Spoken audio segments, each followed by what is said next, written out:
Olá, o MundoCast de hoje tem como tema dengue.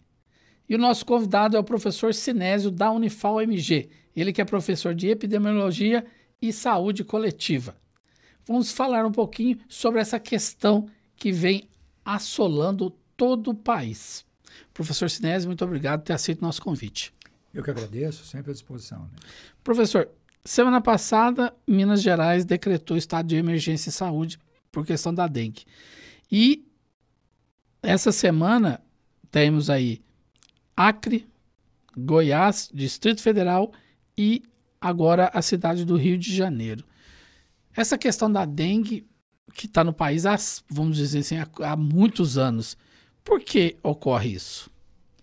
Bom, a dengue, assim como várias doenças infecto-contagiosas, elas têm ciclo.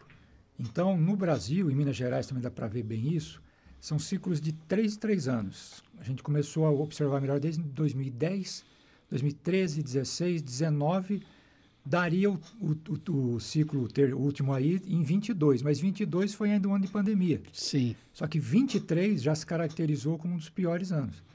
Então, e agora, né, o rescaldo, ou sobrando ainda para 24, os casos estão aumentando.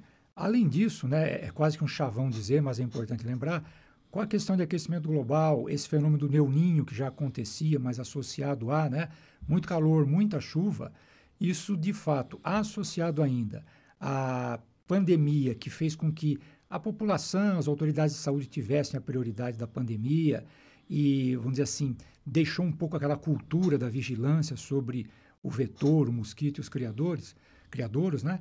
Tudo isso junto, né, ajuda a explicar essa explosão, né, de casos aí, que de fato só nesse mês de janeiro, estão começando em fevereiro, mas comparado janeiro de 24 com o de 23, nós já temos 4 vezes mais casos em relação a janeiro de 23, que já foi um ano ruim. E trazendo essa questão para Minas Gerais, o senhor fez um mapeamento aí de regiões, né? Nossa região, em comparação às outras regiões do estado, como é que está a situação? A nossa região, felizmente, né, ela, agora em 2024, no primeiro mês, das 14 regiões mineiras, ela tem, em termos de taxa de incidência, que é a proporção de casos por 100 mil habitantes, que indica o risco de ter a doença, ela está em 10º lugar.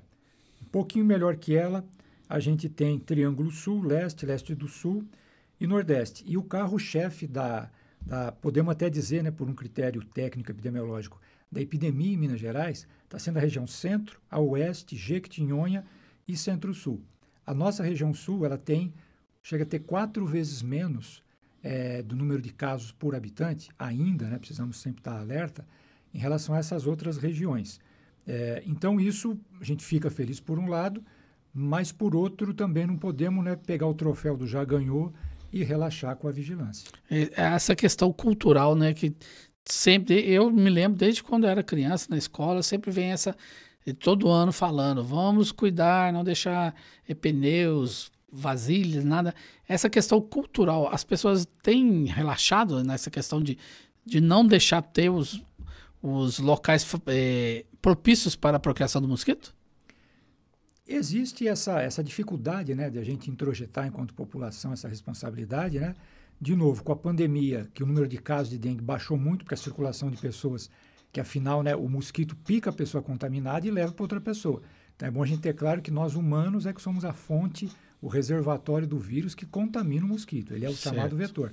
Então, com a circulação baixa de pessoas, menos casos, isso saiu, né, do radar da preocupação, seja das autoridades de saúde, que a Covid-19 era a prioridade máxima, e da população.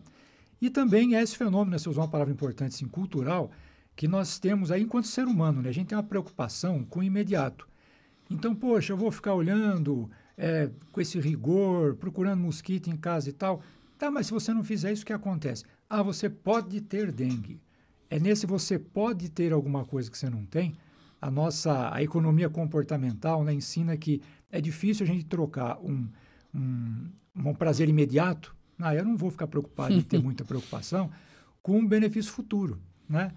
Então, é algo que a gente tem que introjetar, especialmente, claro, né, nós adultos, porque crianças e mesmo os adultos mais idosos, né, circulam menos, têm menos responsabilidade por isso tudo, né, são os que têm maior risco de complicação. É complicado. E o senhor fala dessa questão de maior risco de complicação. O Ministério da Saúde vai distribuir agora, pelo SUS, né, a vacinação gratuita, aquela vacina Qdenga, desenvolvida por um laboratório japonês. O senhor acha que isso é um bom passo para tentar diminuir essa questão, apesar de ser para poucas cidades no país todo?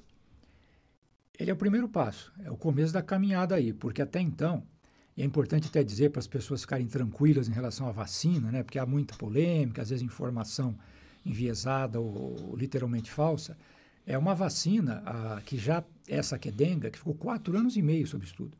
A do Butantan, né, que se prevê para 2025, vai fechar 5 anos de estudo. Então, todos os protocolos foram cumpridos. Por isso, ela está só agora, né, colocada para a população. Poderia ter sido colocada antes, né, porque já se previa esse problema todo, mas infelizmente não, vai começar em fevereiro, na faixa etária de 10 a 14 anos. É uma faixa etária, claro, não é toda a população. É bom que se diga, não resolve, se houver uma epidemia, vacinar só essa faixa etária. Não ela resolve. Estará protegida, irá contribuir, né? Então, hoje, fundamentalmente, nós temos que controlar o mosquito.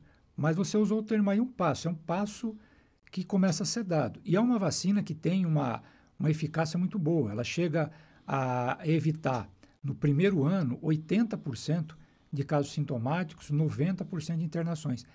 E no 4º ano de acompanhamento dessa vacina, ela ainda conseguiu evitar 61% de casos com sintoma e 80% de casos graves e internações. Então, isso em termos de número para uma vacina é muito bom. Então, é o primeiro passo. Então, com o tempo, né, a pessoa é vacinada hoje, daqui a 4 anos ela ainda tem uma proteção importante, É muito isso bom, vai né? ajudar a prevenir epidemias de dengue. Sim. Ajudar. Mas vamos Dengue, lembrar que né? o mosquito transmite chikungunya e zika, né? Ainda continua esse perigo aí. E o senhor falou dessa vacina da Qdenga, né? Eu estava vendo umas reportagens a respeito do Butantan, ela tem uma eficácia de 79%. O senhor tem algum dado a respeito dela? São vacinas, né? Elas têm a mesma plataforma vacinal, como se diz, né? A Sim. tecnologia. Então, são vacinas com vírus atenuado. É a mesma tecnologia, só que a Qdenga japonesa saiu um pouquinho na frente. O Butantan ele fez uma parceria com o Instituto de Saúde dos Estados Unidos e um outro instituto lá que tem os vírus, né, em laboratório. Sim. Então, se pegou, assim como a Qdenga, pegou o vírus tipo 2, foi feita uma engenharia genética nele, pegou o esqueleto dele e se desenvolveu a vacina. Então, essa eficácia do Butantan, ela é quase que a mesma, praticamente a mesma, é que vamos ver agora quando soltarem os dados, né, de acúmulo de 5 anos de estudo, que a Qdenga. Então, é um vírus atenuado, quer dizer, ele não está morto. Isso implica alguns cuidados, por exemplo, o tipo de aplicação. A gente vê quando na televisão fala de vacina, sempre aquelas cenas de agulhada, né? O músculo. Essa não é intramuscular, ela é subcutânea, né? Vai ser colocada ali, né, vamos dizer, debaixo da pele ali, porque é um vírus atenuado. Então, a gente pode falar, algumas pessoas de determinadas situações, não é para tomar, tem que ter cuidado. Mas é uma ótima vacina também. Aliás, é a melhor ainda, porque a do Butantan, ela precisa de uma dose única. A Qdenga são 2 doses, com intervalo de 3 meses, e a Dengvaxia, que é uma também aprovada, que está na rede particular, são 3 doses de 6 meses, e só a Dengvaxia, só para pessoas que já tiveram Covid. Perdão, a dengue. A dengue. Agora, a do Butantan e a Qdenga, que está para ser aplicada, não tem esse impedimento. Teve ou não teve a doença dengue, pode aplicar. Essa é uma vacina que também pode estar entrando no rol de vacinação obrigatória do SUS? No calendário vacinal do Programa Nacional de Imunizações, ela já inaugurou a entrada, né? Agora, a questão da obrigatoriedade ainda não se coloca. Porque normalmente é uma questão, como por exemplo aconteceu com a Covid-19, né? Quando você precisa desse instrumento, ele é fundamental para conter uma situação epidêmica, no caso pandêmica, né, que era no mundo inteiro. Então, assim, é uma estratégia fundamental, essa é a palavra fundamental. Então, ela não deve ser obrigatória. Não são nem a respeito de, não estão fazendo, deveriam fazer obrigatória. Em termos de saúde pública, né, não tem essa necessidade imediata, não. O senhor citou aí da questão da atuação do Estado. É acertada essa forma que o Estado fez de decretar a emergência de saúde para efetivar as ações no combate à dengue? Sim, isso é uma rotina em saúde pública porque você tem que rapidamente comprar recurso, mobilizar recurso, contratar pessoal e normalmente, né, no serviço público, você tem pela legislação uma morosidade natural, todos os cuidados e tal. Então, para legalmente se fazer essa mobilização rápida de recurso, essa medida é bem usada, é muito importante. E Minas Gerais, né, pelos números, ela pode até se caracterizar, puxado por essas regiões que a gente falou, né? Centro, centro Jequitinhonha, centro-sul, é uma situação epidêmica. A nossa macro-região sul não é.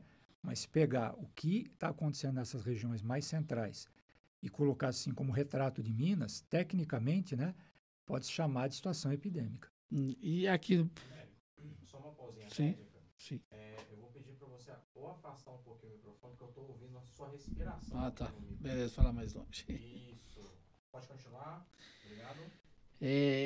Temos agora o carnaval, né? O que isso pode trazer de, logicamente, é um benefício para a economia, né? A circulação de dinheiro, né? Bens, serviços, para a questão da dengue. Bom, você usou uma palavra importante, circulação. Circulação de gente, né?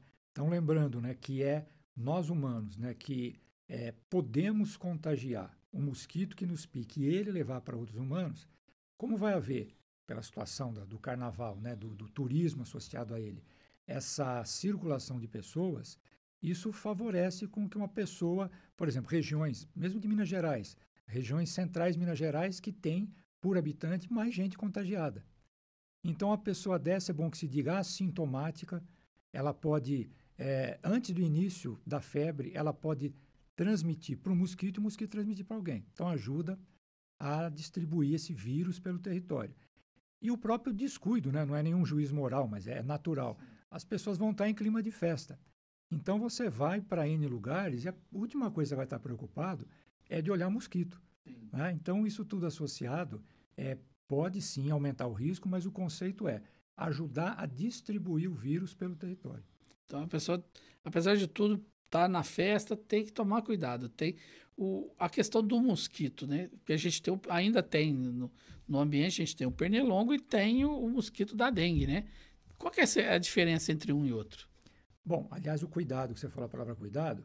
Então, mas eu vou brincar o carnaval, repelente, né? Repelente, coisa repelente, simples. usar repelente, né? Não economizar, não. Né? Usar o repelente para já prevenir. Então, a gente fala mosquito, né? Você tem diversos, aspas, pernilongos, né? Que a gente chama mosquito, Sim. mas nós temos os arbovírus, que é uma categoria, uma família, vamos dizer, de vírus. Dentro deles, os flavivírus, são categorias, né? E, dentre esses, o mosquito Aedes aegypti, o Aedes albopictus, que ele é menos conhecido, mas pode transmitir também a doença, né? E eles são hematófagos, né? A fêmea é hematófaga, quer dizer, ela se alimenta de sangue, inclusive para se nutrir, e especialmente quando ela está com ovos para fazer oviposição, ela precisa de nutrição, né? Como uma gestantezinha, uma gestante mosquito. Precisa, né? Então... Ela vai precisar do sangue. O macho não, o macho se alimenta, é um vegetariano, ele se alimenta de seiva e tal. Claro que os dois têm que ser combatidos, porque a reprodução é chamada reprodução sexuada, precisa do macho e da fêmea. Então, mas são mosquitos, vamos dizer assim, da categoria dos hematófagos, se alimentam de sangue. Então, qualquer organismo, né, de qualquer tamanho e tal, que seja hematófago e possa se alimentar do nosso sangue, já tem que colocar a gente em alerta. E um bichinho tão pequenininho que voa ainda, esse então... É perigoso, né? É uma encrenca. Mais complicado. Então, o senhor vê que a questão da vacinação, ela é o primeiro, a gente chegou a falar, né? É a questão é um primeiro passo. Mas vale ressaltar às pessoas que ela é só para dengue. Exato, isso é muito importante, Américo. Por quê? E é um grande passo, claro, mas só para dengue. Porque vamos imaginar assim, né, uma situação hipotética, que a gente tivesse vacina e fosse vacinar todo mundo que quisesse. Então, você vacina a população inteira contra a dengue. Aí que acontece, e é para acontecer, o número de casos começa a cair. Sim. O número de internações começa a cair, o número de mortes começa a cair, os tais indicadores epidemiológicos melhoram. a palavra cultura de novo. Culturalmente, é natural que a gente faça o quê? Opa, essa doença não me preocupa, né? Eu espanto o mosquitinho, dou um tapinha nele e tudo bem. Só que o mosquito pode transmitir a chikungunya, por exemplo, além da Zika, né? Do vírus Zika. E chikungunya, as pessoas estão falando pouco, mas está muito associada em termos de número, e podemos chegar lá a empatar, com infecções por dengue. Então, quer dizer, a gente pode relaxar em relação ao mosquito, porque se ele me picar, como outros mosquitos que nos picam e não transmitem doença, incomoda um pouco, mas você larga para lá. E ajudar a chikungunya, né, o vírus do chikungunya, começar a se espalhar. Né? Então, teríamos um outro problema. Esse é um risco, né? Esse é um risco que a gente tem que estar, as autoridades de saúde, muito atentas para isso. E também o seguinte, a gente pode até falar, aquelas pessoas que não podem tomar a vacina. Então, uma política de vacinação, ela faz o quê? É uma política de solidariedade humana. Né? Sim. Então, quem não pode tomar a vacina, ou quem, por exemplo, uma pessoa idosa, um bebê com menos de um aninho, que eles têm um risco relativamente pequeno de exposição para pegar a doença, mas quando pega, é a faixa etária, os menores de um ano, que tem alto risco de internação. Mas um está começando a carreira humana aí, em termos de imunologia, o outro já está ficando mais velhinho. Eles têm uma resposta à vacina também, quando for possível dar para esse público, menor. Então, é importante a gente, né, usar a vacina com toda essa consciência. No caso das pessoas procurarem a vacinação que tem disponível em farmácias, por exemplo, que eu já estive olhando, é seguro? Todo o sistema de saúde, público ou privado, ele está sob a égide do guarda-chuva do SUS, Sistema Único de Saúde. Quer dizer, então, toda a legislação sanitária e afins, ela é e deve ser cumprida, né, tanto numa campanha pública de vacinação, quanto em laboratórios, farmácias e tal. O problema aí, né, é o preço, né, que é bastante salgado, né, depende lá de 300 a 500 reais a dose. Né, então, a Qdenga são 2 doses, a Dengvaxia são 3 doses. A Dengvaxia, aposta que ela fica escanteada no mercado, porque também é só para 9 a 45 anos. E 3 doses fica mais caro. Mas assim, mas eu quero procurar e eu quero me vacinar e tal. A vacina ela está seguramente aprovada para 4 a 60 anos. Né? Então, às vezes a pessoa vai lá, não, mas eu vou no particular e eu tenho 65, 70 e o meu bebê tem 2, e aí a pessoa fala, olha, não está aconselhado, né? Porque não foi feitos testes ainda para dar todo conhecimento de segurança para essas faixas etárias. Mas é um acesso seguro também, caro, mas seguro. Então voltando ao princípio, não podemos relaxar. Temos que ter a ação de combater os focos para o mosquito. Sem dúvida nenhuma. E muito se fala, e com razão, né, que a maioria dos criadouros, né, eles são nas residências. 75%, 80% nas residências. É verdade. Mas o que a gente precisa ver também é que, tirando crianças, agora a molecada vai voltar às aulas, né? Sim. Mas aqueles que não estão na escola e aposentados idosos, tirando esses que ficam em casa, todo o restante circula. Né? Então, para ter uma ideia, para chegar nessa questão aí da importância dos criadores, se a gente for ver por faixa etária, o maior risco de contrair a doença é de 15 a 19 por ordem, 20 a 39, 40 a 59. Então, olha só. Que é quem? A faixa etária economicamente ativa, daquele adolescente que circula. Então, o que a gente quer dizer? Escolas,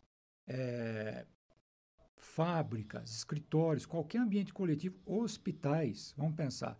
Às vezes está hospitalizada a pessoa. Já pega uma dengue. Um dengue, você tem um mosquitinho lá que pica ela, ele pode transmitir uma outra pessoa. Então, esses locais de grande circulação, terminais de transporte, de ônibus, enfim, estações de trem, eles são estratégicos, porque circula muita gente. Né? O mosquito, se me permite, Américo, porque a pessoa fala, mas ele me picou, já vai transmitir para outra pessoa. Assim como a doença incuba na gente, incubar é o quê? É o tempo que você é infectado e começa a aparecer sintoma. Com a dengue, falam de 3 a 15 dias, em torno de 7 dias, mas então, às vezes a pessoa pode ser picada e 15 dias ter o sintoma. Normalmente é menos que isso. Mas o mosquitinho também. Quer dizer, ele que se contagia com o vírus e ele demora, se fala às vezes de 4 a 10 dias para ele começar a ser transmissível. Então, quer dizer, voltando na questão de focar o mosquito, a gente ficar atento, né, no dia a dia E assim, não dá moleza, como se diz, para ter mosquito no ambiente, né? A gente cai muito o risco de ter o contágio. Ninguém tem que ter um criador de estimação, Sim. claro, é combater o criador. Mas tipo assim, vamos pensar, poxa, o mosquito está aqui na sua casa, 1 dia, 2 dias, 10 dias você não fez nada com ele, você não ligou, né? Então são detalhes importantes para entender essa transmissão. E a questão de você, só você cuidar e os vizinhos não cuidarem, aí tem problema. Exatamente, por exemplo, áreas mais densamente povoadas, né? Às vezes tem bairro, tem situação que você tem por quarteirão e tal, você tem menos gente, mais gente, um prédio. Ah, mas o mosquito voa lá no alto. Ele não gosta de voar muito no alto, porque é o princípio de economia de energia. Só que ele literalmente pode pegar elevador, né? Então, quer dizer, juntou gente em pequena área, você cai nesse risco, como você acabou de dizer. Tá, eu me cuido, mas eu estou a 5 metros, 2 metros do muro do meu vizinho, e vice-versa, porque nós tendemos também a achar que é sempre o vizinho, né? Porque se tiver alguém, onde a gente mora, no quarteirão, que a gente vai tchau, se tiver alguém ali com dengue, possivelmente os outros vão ter a possibilidade de ser picado e contrair. Exato, tanto é que tem uma técnica, né, no controle em saúde pública, é o chamado bloqueio. Então, cada caso de dengue, ele tem que ser mapeado, e você tem um raio, a partir daquele, a pessoa mora em lugar X, a partir desse X, você tem um raio que você tem que priorizar para ver todo esse entorno, entrevistar as pessoas, ver se tem gente com sintoma e ver se tem criador, né? Porque o mosquito voa de 100, 200 metros sozinho, né? Se ele entra num carro, literalmente pega carona, num ônibus, num avião. Mas então, nesse imediato, né, esse cuidado tem que ser feito. Porque, de novo, a pessoa, nós humanos, é que somos a fonte para o mosquito levar o vírus para outras pessoas. Então, tudo parte da gente mesmo. A gente tem que tomar conta para ninguém ser prejudicado. Sem dúvida nenhuma. Professor, mais uma vez, só tenho a agradecer a sua participação aqui no MundoCast. E se tiver alguma coisa relevante que o senhor queira ressaltar sobre essa questão, fique à vontade. Então, assim, importante acrescentar, a vacina foi testada, é segura. No entanto, a gente tem que ser franco, tem reações possíveis adversas? Tem, como todo medicamento, né? E quais são as mais comuns? Então, 1/3 das pessoas vão ter aquele dolorimento, vermelhidão no local da injeção, dor de cabeça, às vezes um pouco de dor no corpo. Isso é importante dizer por quê? Porque senão vão falar, poxa, a vacina está fazendo mal. Não, porque quem teve dengue, quem conhece dengue, sabe que a dengue é muito pior, tem esses sintomas, mas ela pode levar a óbitos, é um sofrimento muito maior. Então, ficar tranquilo em relação a isso, mas claro, sempre comunicar a médico, a autoridade de saúde, se estiver sentindo algo que incomode demais, e mesmo esses sintomas, porque isso tem que ser monitorado. Outra coisa importante que é a faixa etária de 10 a 14 anos, a atual faixa etária alvo da vacinação. Nessa faixa etária, a gente só vai lembrar, por fim, alguns critérios que não se aplica a vacina, mas nessa faixa etária, vocês vão entender, não estão muito presentes, né, na maioria dessas pessoas de 10 a 14 anos. Por quê? Se a pessoa faz um tratamento para uma doença autoimune, de lúpus, vamos dizer isso aí agora porque, felizmente, no futuro e logo, esperamos, vai ampliar a faixa etária para vacinação. A pessoa tem lúpus, tem uma artrite reumatoide, está tomando algum medicamento chamado corticoide que inibe o sistema imune dela. Essas pessoas têm que aguardar pelo menos 1 mês, né, sem tomar o medicamento. Ah, mas a pessoa não pode deixar de tomar o medicamento. Por isso que quem pode tem que tomar a vacina. Quem pode tem que tomar a vacina. A pessoa fez uma transfusão de sangue, recebeu imunoglobulina, plasma, também tem que esperar 1 mês. Gestantes, poxa, mas de 10 a 14 anos, um problema no nosso país que é sério é gestação de adolescente. Então, a gestante, aí em qualquer idade, ela não é aconselhada a tomar a vacina. A mulher que está amamentando, também não. Então, já fica o recado, embora de 10 a 14 anos é menos frequente essa questão.